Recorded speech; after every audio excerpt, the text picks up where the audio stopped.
ఇప్పటికీ సొసైటీలో ఆడపిల్ల పుట్టింది అని అంటే మొహాలు చిట్లించుకునే అత్తలు, భర్తలు మనకి ఇంకా అక్కడక్కడ కనిపిస్తూ ఉంటారు. మాకు వారసుడే కావాలి, మగపిల్లాడే కావాలి అని. అంతకుముందు కాలంలో ఒక 20 ఏళ్ళు, 25 ఏళ్ల కిందట ఇలాగే ఆడపిల్ల వద్దు అని చెప్పేసి స్కానింగ్‌లు తీయించేసుకుని, అమ్మాయా, అబ్బాయా అని తెలుసుకుని, అమ్మాయి అయితే అబార్షన్‌లు చేయించేసుకునేవారు. ఇప్పుడు అదే ఎఫెక్టు ఈ కాలంలో అబ్బాయిలకి పెళ్లి చేసుకుందామనంటే ఆడపిల్లలు కరువైపోయారు.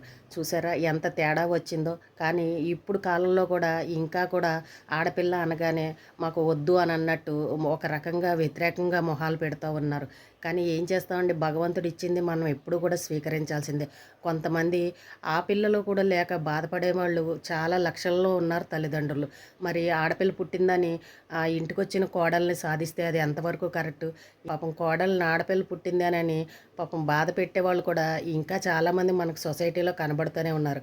కాలం మారింది. ప్రతి దాంట్లో మగపిల్లలతో సమానంగా ఆడపిల్లలు కూడా అన్ని విషయాల్లోనూ ముందుంటున్నారు. ఇంకా ఈ కాలంలో కూడా ఆడపిల్లల గురించి వ్యతిరేకత చూపించే వాళ్ళని చూస్తూ ఉంటే కోపమొస్తూ ఉంటుంది. అబ్బాయిలకి పెళ్లి చేసుకోవడానికి ఆడపిల్ల కావాలి. కానీ ఇంట్లో తనకి ఒక కూతురు పుడితే మాత్రం నచ్చదు. ఇంకా ఏ కాలంలో ఉన్నారో ఏమో, ఎప్పటికి మారతారో ఇలాంటి వాళ్ళు, అర్థం కాని పరిస్థితి.